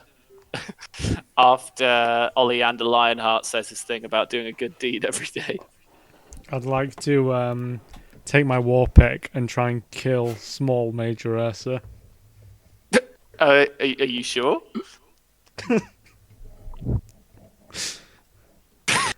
Can I? The angel says. The angel is confused now, and she's like, "Are you sure you want to do that? Are you sure you want to do that?" She says. Can me and Okay, what kind? So you're going to make an attack roll against small Major Ursa. Blink away from his own existence. We're not going to stop the you, rest by of the us way. help? We tried stopping you before. We're not doing that's it for the again. best.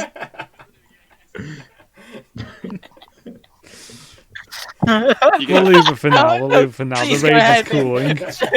We'll leave it for now. I'm not going to stop you. We might pick this back up later. Yeah, we'll pick up this thread later. Jake needs to go do something today on today, so he needs to end the campaign. For Maybe if it gets too close to 5 o'clock, I'll kill my younger self.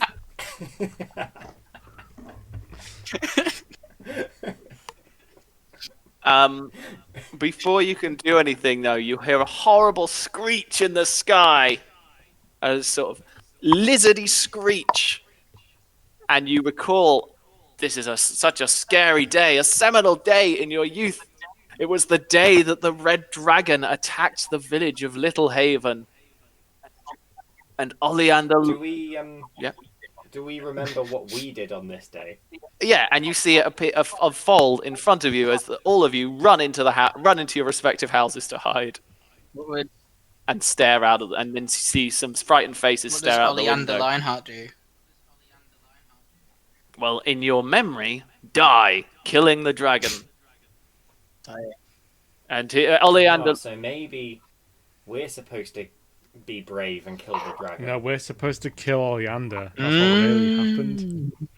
That makes sense. Oh. Yeah, that That sounds does make right. sense. All right, I want to draw my weapon. Oleander draws his own sword and he says, "It's a red dragon! Everyone get inside! You there!" Well, he's midway through saying that, kind of slam Iron Fang through the back of his skull. He sees the four of you. He doesn't seem to see the angel. But he says, "You four, you look able-bodied. Are you ready to help me fight this thing?" Yeah, we'll help you fight this thing. Yeah, I'll help you Get your fight this war thing. pick, quick. I can't speak for the others though. Let's roll initiative first.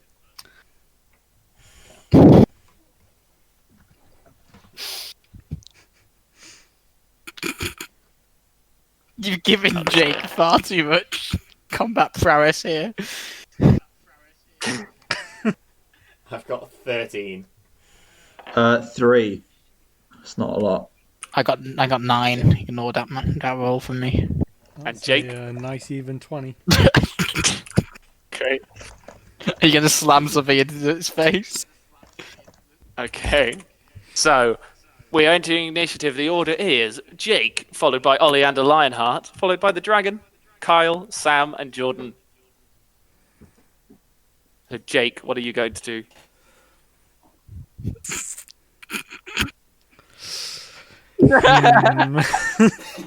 This will really shape how the rest of this fight goes. I mean, my war pick is definitely going through the back of Oleander's skull. It's just about when. Do we let him kill the dragon first, or? I'm slightly worried that if we kill Oleander before we kill the dragon, it'll change the future so that the dragon ends up destroying the city. Shouldn't Carl be above the dragon in the initiative order there, Jim? Oops. Yes. Yeah. Yeah, shouldn't I be above the dragon? Yeah, I'm going to pick up my war pick and go at the dragon. Okay. So the dragon's just... it's in the sky currently. Oh. So it's flying above, and you see it fly above the old bakery. You loved that place. It was run by a lovely gingerbread human couple who were very generous. They really fit the stereotype. Wait, what? But that was the day. But you remember that was the day that they burnt. And they were no use to anyone and they were no use to anyone after that. After they were burnt alive as the flame of the dragon's jet flame burns the bakery. Yeah. So the dragon's just flown over the bakery. It's currently in the sky. Was So that it how? hasn't burnt it yet. No, sorry, it hasn't burnt it yet. You recall? Yeah. Okay. You recall? Was that how Mickey was cooked into existence? No, Mickey already existed. These were different gingerbread humans. There can be more than one gingerbread family. He's not the token gingerbread guy. So what would you like to do, Jake? I mean, it's out of reach, so I can't really do anything at the moment. So I guess I'll pass it over to Oleander. Okay, I think you can move your initiative, can't you? Oleander's going to pick up a spear with a golden chain that's attached to his back, and he wraps one end of the chain around his left hand, and he throws the spear at the dragon. And he doesn't need to roll because you know what happened in this point. He got the dragon square in the side of its left wing, and he grabs it and pulls hard. And he says, "Help me! Hold on!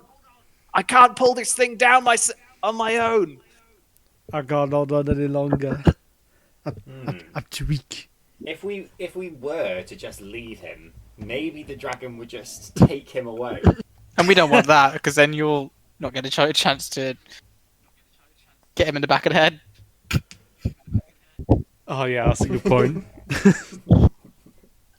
Does anyone want to help Oleander? Assist Oleander in this strength check I'll to help. pull the I'll dragon I'll down? help. I'll help as well. I'll help too.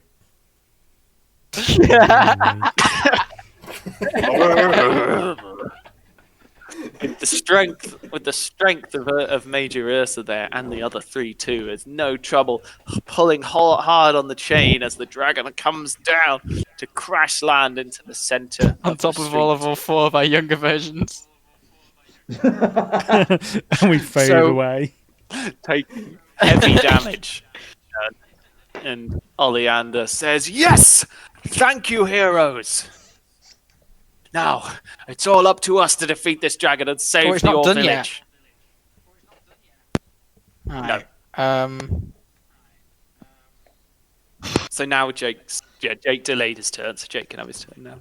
Oh, my I'll, throat is getting is hurting from this. I'll run up to the dragon and just try and bury my war pick in its eye. Yep, make me an attack roll. You like bury your war pick in Yeah, people's like faces, 13. don't you? I know. Yeah, 13. It's prone, so roll again. Oh, I get 2 attacks per action too. 18. Yeah, that one hits. Roll for damage to Okay. get it. It's quite a young dragon. It's not as huge as they get. Okay, so that does 12 piercing, 14 piercing damage, and 6 thunder damage. Okay. And I'm gonna go for the other eye with my second attack. That is a 23 or a 12 to hit, so 23 to hit. Yep.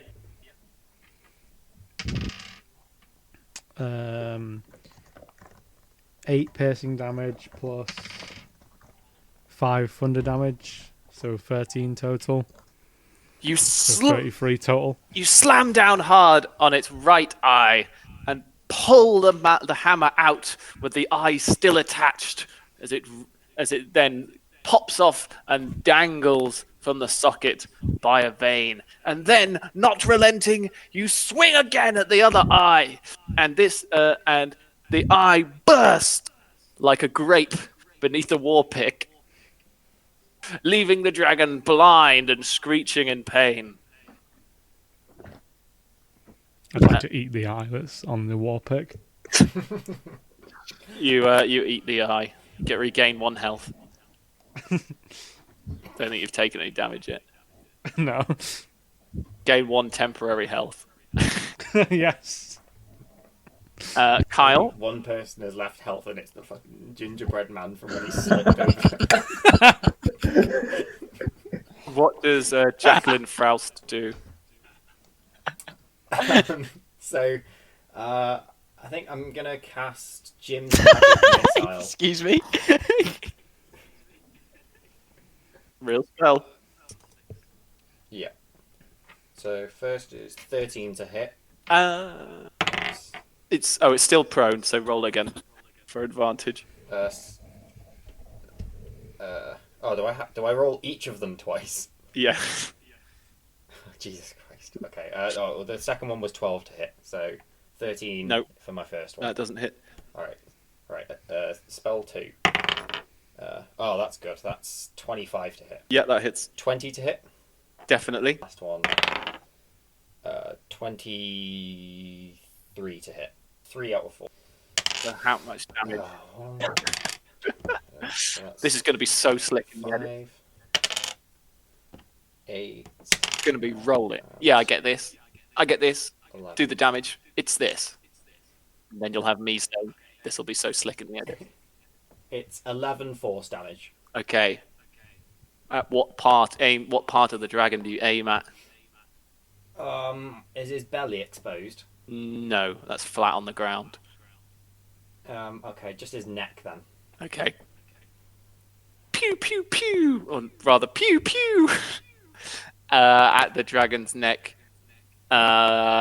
you see the whole thing shake violently with every hit, Not bad. Now it's the dragon's turn. It turns to you, it turns to you, Jacqueline, the source of the damage. And it breathes a jet of flaming fire in your direction. Oh no, you think, before remembering that you are immune to fire damage because you're a tiefling, and tiefling P in my world. And you take no fire damage, although it has burnt most of your clothes down to your underwear, which is the only fire resistant part you're wearing. Good thing I bought that fire-resistant underwear. Yeah, you were inspired by the time you saw a tiefling saw a tiefling not be made nude when she got set fire in your street. Well, then you think, hang on, I don't remember that happening, but now I do. What? This is confusing. But you don't have much time to think about that because you're patting the flames off of your underwear. And now it's Sam's turn. With Buck Rudo. What's Buck Rudo gonna do? Can I use my shot? No, can I use my Glock 9, please? 19. Yeah, are you going to use it with the charcoal bullet or a regular bullet? Ooh, that's a good question. No, I think I'll use a regular bullet. Do I have any Right armor-piercing choice. rounds? Charcoal on a fire-breathing dragon. You don't have any armor-piercing rounds. Can I use Skywrite, please? No. Okay, I'm going to. Can I? It doesn't. Both of its eyes have been taken out, right? Yeah. Taken out and put in my mouth. Have the eye sockets like exposed like a weakness in the brain of the dragon? I mean, there's a hole where the eye should be. That goes through the skull, right? So, like, hypothetically, if I shot a bullet through there, Yeah. I mean, I don't know how much the eye can be said to be armor for the brain. well, no, it's not armor. It's less that it's a hole through the skull, and there won't be any scales there. So, can I shoot a bullet into the eye socket? Can I point my Glock 19 gun into the eye socket? Yeah. And shoot a regular bullet into it. So that's 13 damage. The loud sound reverberates through the canyon that Little It's a Haven Glock is 19. in. It's not. All turns quiet, and the dragon twitches on the floor but makes no sound. You can hear people squeaking in fear in the houses nearby. Were they mice? Someone is praying. You recognize the Baptist praying of Major Ursa's mother in her house. And then Oleander, who's still got his feet dug into the ground, holding the spear, pulling on the chain, waits for a moment and then loosens his grip. And he says, "My friends, wonderful! You have saved this village. I could not have done it without you. You four are heroes. Thank you for the help." Did I kill a dragon in a D&D campaign by shooting it in the head with a Glock 19? It didn't. I did all the work. I took so much damage in that fight, but I slipped over on the ice. He turns to you, Mickey, and he says, "I'm sure you, friend, would have contributed much to the fight, Oh yes, given the strength of your companions." absolutely. Do you have any? All right. What I want to do? Do I still see the past versions of us? You can see their faces looking through the window. I want to go over and run to the past version of Ursa, and I want to pick him up and hold my candy cane sword to him. Well, there's a door. The door's locked. You could see him through the window. I want to smash through the window. Okay, make me a dexterity check to smash through the window and grab the cub. Does this make you any better than what we did earlier? To be fair, it's a more evil child he's threatening to kill. It's like baby Hitler. 5. You you punch the window, but it's reinforced glass to stop the We're a cold. rich family. Stop stop the cold inside seeping out because it's kept at a nice cool temperature because they like it in there. You punch it, and the end of your hand just crumbles to crumbs. Well, I want to keep up the threat. I want to say, if you kill him, then I'll cut off Pastu's leg.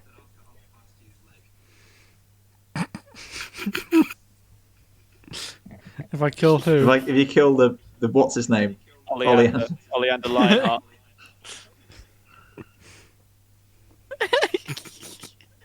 What do you reckon, Buck? Me? Jacqueline, what do you reckon? I reckon it's worth a leg. He only said if you kill him, then he'll. Jacqueline, quick.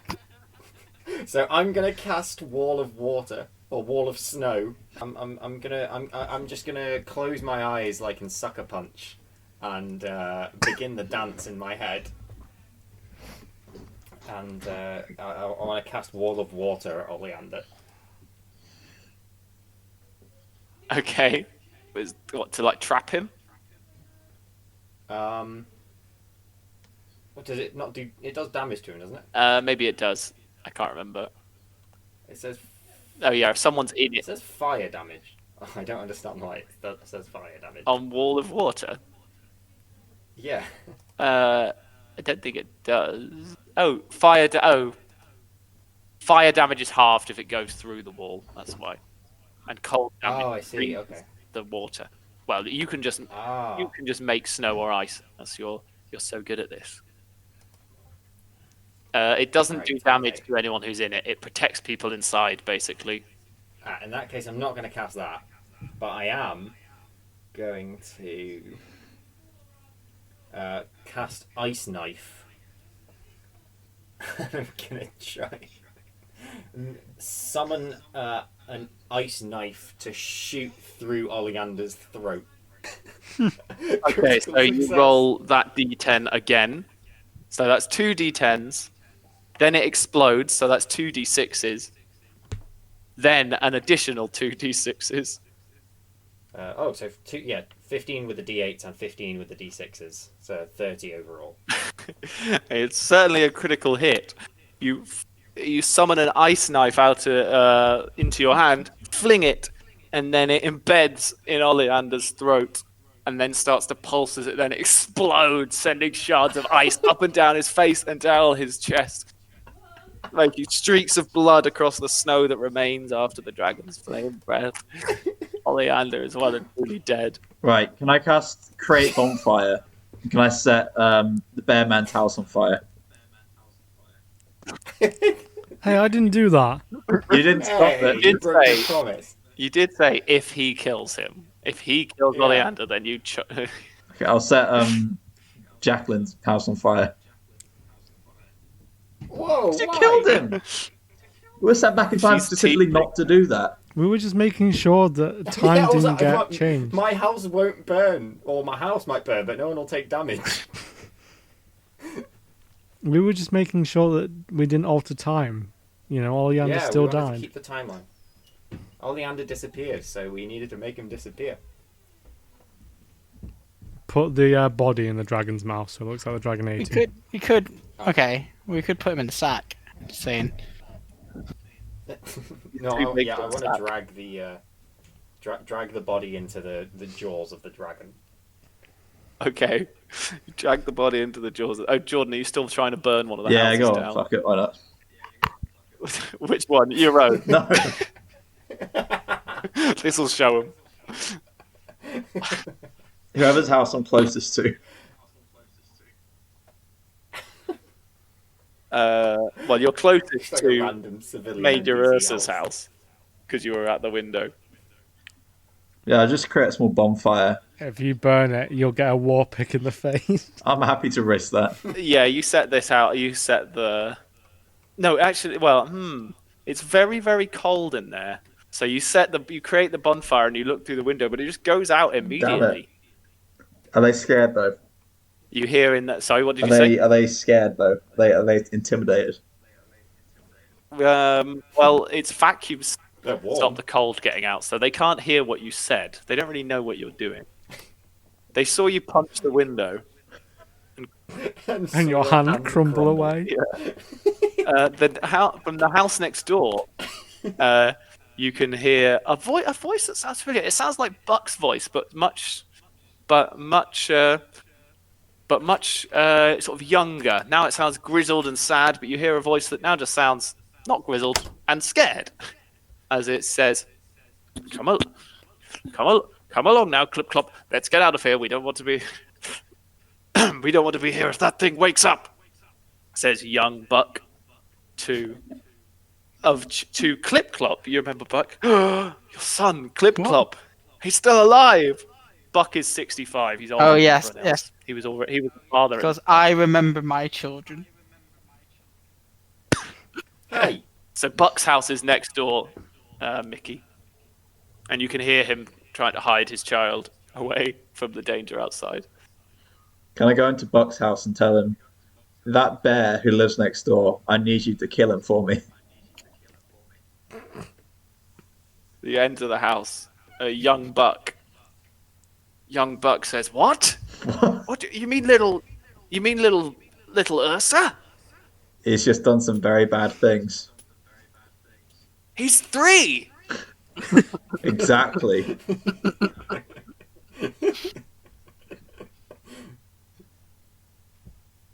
What are you doing here? I appreciate you saving us. By the way, I want to just walk out. all the book is staring at his face. I remember this in real time as it's happening, and it's like his nose is bleeding, but like he's remembering it. What's Mickey doing now? Just walked out in the middle of his speech. Forget about it. So, Please, can you leave? get out of my house. And he says, "I know that little Ursa's a good boy. I'm giving him," he whispers, "I'm giving him a great toy tomorrow for Crispmorn." Oh, it's fucking hammer, isn't it? Something, isn't it? It's like one of those, those toys where you hammer the blocks through the holes. It's like that. It's one of those. Maybe you should give him a different toy. Blocks into holes. Maybe you should give him a fidget spinner. A fidget spinner. That sounds like a good idea. Yes. I don't know what it means, but I'll think about that. Can you get it in cube form? You can. In fact, I've seen one myself. I don't have it with me, but I've seen it. Sounds like an incredible device. Beach But you have to make it out of garbage. Wow. Well, you've given me a lot to think about. Go away. People in this world really like the phrase "you've given me a lot to think about." Has Ursa's Very weapon changed to a fidget cube? Not yet. Are you guys fighting now? The angel appears behind you and says, "Are you done?" Yep, pretty much. We fixed the timeline, don't we? Do not. Oleander Lionheart was a true hero, the kind of hero that all 4 of you used to look up to. Did you see? Yeah, and I just proved I'm better than him. Did you see the look in your eyes? It was admiration. You loved Oleander. He is the reason you all wanted to be adventurers. yeah, now we've killed him. We're great. We're better adventurers than him, clearly. The tool Also, we need to make sure his death inspires us still to become adventurers. Exactly. And who knows? If he stayed alive, in a few years he might say something vaguely racist on Twitter and get cancelled, and then Yeah, exactly. never become adventurers of our own. Whereas now he can die and his racist thoughts are just to himself.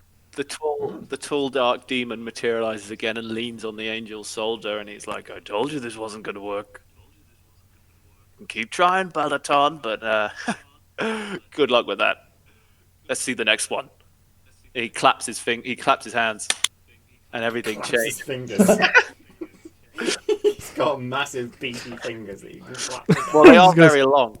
They're very long claws. Maybe he could clap them together. But no, they clap, and suddenly you're in a new place. Not too far away though. You're watching. You're watching in a. It seems like the people in the room can't see you, but in a stable, there stands young Buck again, standing over. Well, not sort of kneeling over his son, Clip Clop, who's sort of lying on the floor, feeling looking very ill, and like he doesn't have long left for the world. Wait, didn't he get killed by the dragon? Oh, we've been brought here to put Clip Clop out of his misery. And he says, "I'm so cold, Papa." Can And I young Buck says, "It's gonna be okay. It's gonna be okay. You're a good boy." can I cast a 20-foot cube of fire to warm him up, please? That only works on tieflings. Which means You'll roast your son alive. And yourself being a 20-foot cube. It will truly be a crispy Crispmorn. I start rubbing my hands together and sparks start appearing. No, I'm just no. Can I start getting emotional and start like crying because Yeah, they can't hear your crying at the moment. But, yeah. He says, "I would have liked to have seen another. I was looking forward to Crispmorn." wait, I didn't catch that. Sorry, you're blubbering too. He says, "I was looking forward to Crispmorn, Daddy." And but No, you had to do that, didn't you? young Buck says, "It'll be okay. You're gonna make it. You're a good boy. Not like those bad boys down the road. Not like that. Not like that bear boy." Does young me just walk past clicking his fingers? Clapping his claws. Just like hammering some pegs into a like a base. And then you see it's too late. Clip Clop's gone. There's no more Clip Clop. Like dead. Yeah, this is the day that Buck presumably never told you about, where he lost his son. Oh, Buck, I didn't know about that. I'm sorry. It's okay. I just Was he tasty? oh boy, yeah. No. I don't really want to talk about it, to be honest. Can I shout, "Hey, Buck," to the past Buck? What did you say? Hey, Buck. Oh, to the past Yeah. Buck. He looks around like he can hear a voice, but he doesn't know where it's coming from. I'm a ghost now. It's me, Dad. Who is that? It's me, Clip Clop. Hang on a minute, you look awfully lot like that gingerbread man who intruded into my house a couple of years ago. You can only hear his voice at the I moment. can only hear my voice. You don't sound like Clip Clop. Who is this? What is this? Some kind of sick joke? I've Is this you, Osa? got a new. Or I've got a you, new. I've got a Jacqueline? new voice. I've ascended to heaven. We're having a lot of Christmas times. Crispmorn. Crispmorn. We're having Crispmorn dinner every day. I've never been happier. That was quick. You should come too.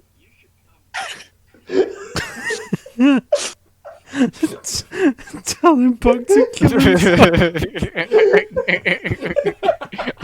Whoever Wait, hang on a minute. young, Buck just starts to disappear. young Buck goes to a he goes to a wardrobe, opens the doors, and then takes some false paneling off the back, opens this safe, and then pulls out No, my a Glock. Glock. No. And he says, I've had it with all the bad behaviour in this Can I- town. And he I'm going to, as another disembodied voice, go, good, good. Now into your mouth. Can I go? No, And he- no. Can I go? Book, no, don't do it. Who's that? It's your conscience. He looks at the gun. Then he starts to point it towards No, himself. no, no, no. I'm like, no, no, no, no, no. Don't, I'm going no. mad. Okay, I'll shut up. I'll shut up. I'll I'm- shut up. I'm coming I'll close. shut up. I'll shut up. All the voices stop. That's right. Just pull, just squeeze slowly.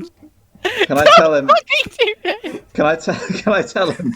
It's us and Jacqueline. They're the problem. Shut the fuck You up. should go outside of your Shut house. the fuck Get rid up. of him once and for all. Yes, you're right. Shut All those bad children. That's right. Get rid of them. Shut the fuck up. Those two think that just because they're immune to the cold, they're immune to colds. I saw them walking around, sneezing around my poor son when he has a dicky Okay, heart. A gammy Is heart. there any way I can physically interact with this time at all? Because I want to load the really crummy charcoal bullet into the gun before he fires it. At this point, the angel says, you might want to take this one. Clicks her fingers when he suddenly, because he's seen. Outside, you just see passing the window a little 6-year-old polar bear kid walking along whistling. That's him. He's I remember that day. smacking. He's smacking little blocks into the frame. It's his favorite toy, except he's drawn skulls on it now.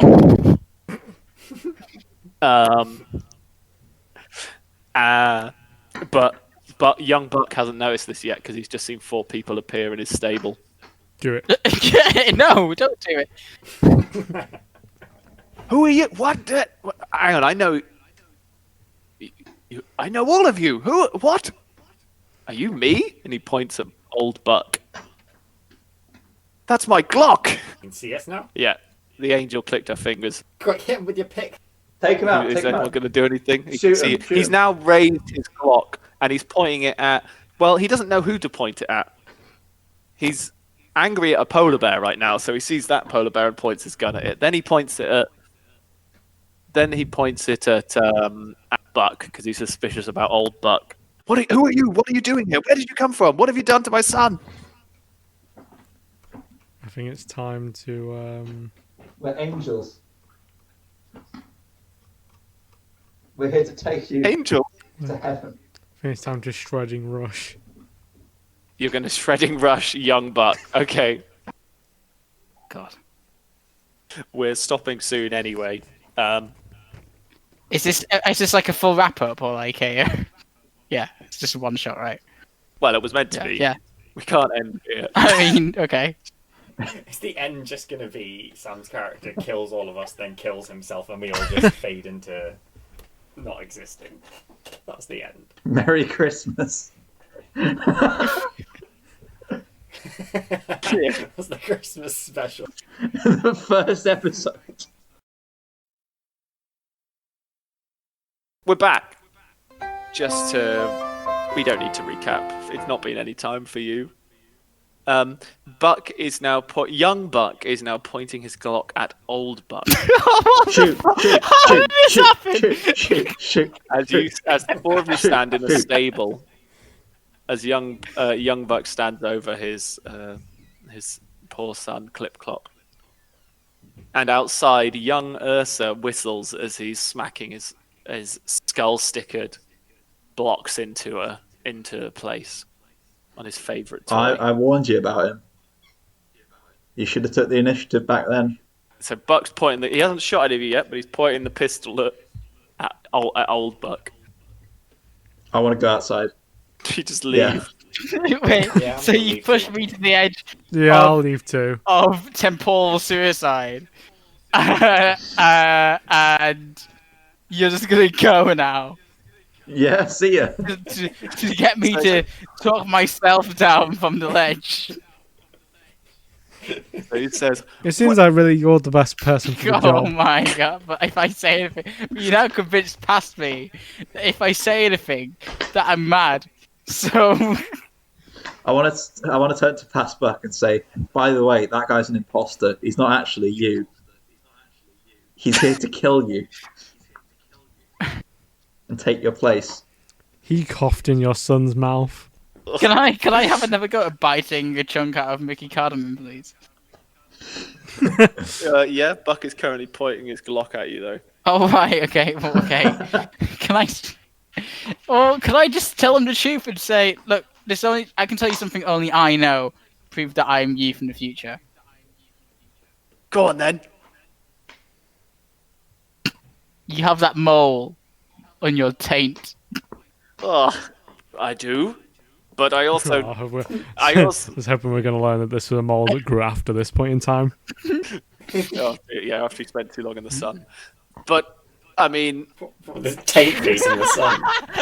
What kind of pose would you have been doing for a prolonged amount of time to have taint sitting in the sun? Whilst Taint has been out in the Whilst sun. he's got an ice cube in his belly button. He says, oh, yes, but... And then he sort of gestures to his bottom half, where you see, of course, he's not wearing any clothes on his bottom half. Oh my god. Centaurs normally don't. So it's like I mean, Santos. Centaurs, yeah. He says, that doesn't prove that you're me. Well, yeah, well, okay, well, ask me a question that I can answer. If anything, I'm the one it's hardest to see. I'm the one who finds it most difficult to see the mole on my taint. Mold? The mole. The mole? The mole? Look, ask me a question that only I can answer.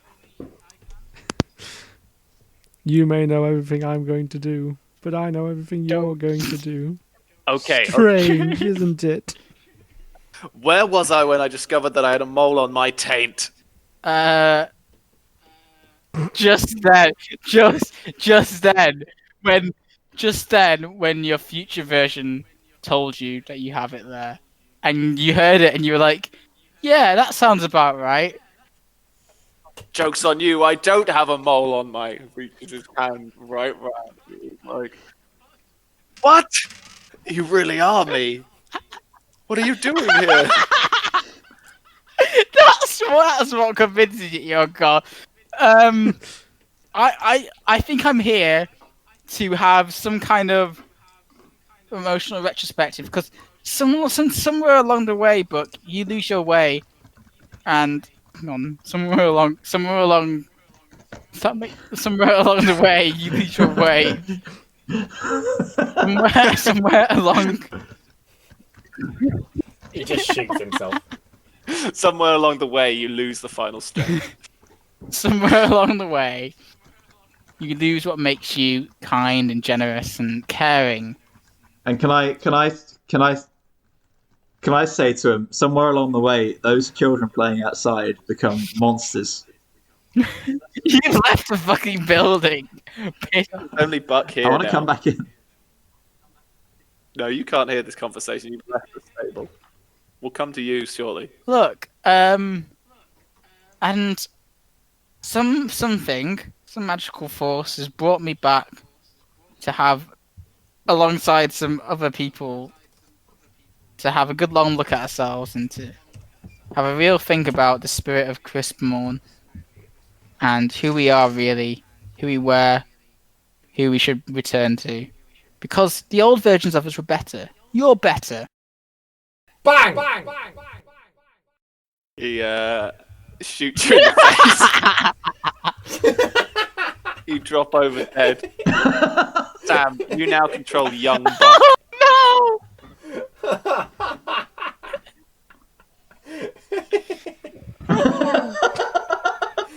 What? I will come back to this next time. How do I stop this?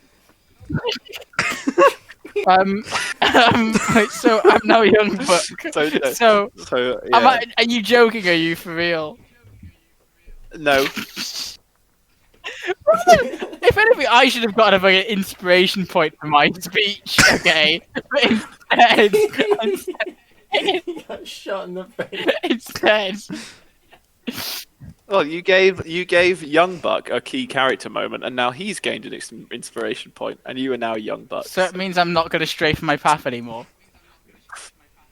Well, I don't. I think you've gone into a pretty Killing weird. your older self is what you needed. Let the future die. Kill it if you have to. Yeah, young Buck. You know, I mean, I don't know. You haven't really been turned away from believing that you should kill young Ursa. What do I do? Well, can I go outside then? What? Well, meanwhile, the other three have gone outside. Ursa's leading the way. You're You walking. just hit a gunshot from inside the building. But before you hear the gunshot, you go outside. You see young 6-year-old Ursa playing with his block and hammer. At one point, he picks up a bug, puts it on top of the block, and then smashes the. Not Smashes good. it. Not good. Do I see myself there? Not a good sign. He turns up and he says, "Hello." Who's that? It's young Ursa, and he sees Ursa and the others, and he says, "Hello." You right? Yeah, I'm just smashing bugs. Oh, classic. Get him! Get him! Funk, funk. I'm gonna be an adventurer when I grow up. No, you're not. Bang! Yeah, you don't have a gun, so Mickey can't. Can I unsheath my candy cane sword? Like, oh, cool sword, mister. Can I say thanks? So, what are you doing here? He sees a mouse, leaps forward, grabs it in his teeth, and puts it on the hammer, squishes it. They say you can't fit a square peg in a round hole, but if you hit it hard enough, you make the hole bigger. That's a good lad. What are you guys doing? It's Crispmorn Eve. Shouldn't you be, like, celebrating with your families or something? Wait, it's Crispmorn Eve? Yeah. I'm late for work. Don't need money. Don't need... Wait, so wait, No, I need a credit card. Kyle and Jordan, you guys are being oddly, Jumps onto the back of a wagon with a skateboard. you guys are being oddly quiet, considering that last time this happened, you convinced the past version of a character to kill the older version of. Can I go to the past? The past. What's his name? Bearman. Well, hang on. Ursus responded to what Jake said. He said, "You're working on Christmas Day? On Crispmorn Day?" Sorry, we celebrate Christmas in my house too because we're Baptist. But that's not for another 5 days. When you're an adventurer like me, every day's a work day. You're an adventurer! Wow! So adventurers have to work on Crispmorn Day? Only when you love what you do. Oh. Yeah. I don't like working on Crispmorn, though. Maybe I'll become a mercenary instead and get a contract where that's not required. Bam! Another mouse. Good idea. So, yeah, Jordan, did you want to do something? Can I crouch down to the small Ursa and say, point at the current Ursa and say, that man there is not an adventurer. He's got a pretty cool... He's right, I'm a mercenary. I'm not really working tomorrow because being a mercenary is great. Oh, You can choose your working hours. can you? But what if you get commissioned to fight in a battle? You can just turn down the contract Ah, if you don't but fancy then it. won't you go poor? Yes. Nah, because you'll be so rich from all the other Oh. ones, you can turn down the odd couple. I do like money. And then you hear a bang, for real this time, from in the stable. Ah, what was that? Oh! That's what happens to... That's what we do to adventurers. Then you hear a clop, as young Buck comes out, holding Wait, his what? clock. Covered Where's in our blood. book? Wait, didn't you kill yourself? Howdy. No, none of you guys know that. It was just an illusion. Is he not covered in blood? Well, no, the last that we saw him, we left the Oh, yeah. barn when he was Yeah, pointing yeah. gun at himself. Wait, where's the other book? There was an illusion which I shot. And then it's a loser, he died. There is real blood on Buck's face. There's just some And blood a few on bits it. of brain, too. Wait, did you shoot Buck? They're illusions too. The They're also illusion, illusions. yes. No. This one better than But young, expected.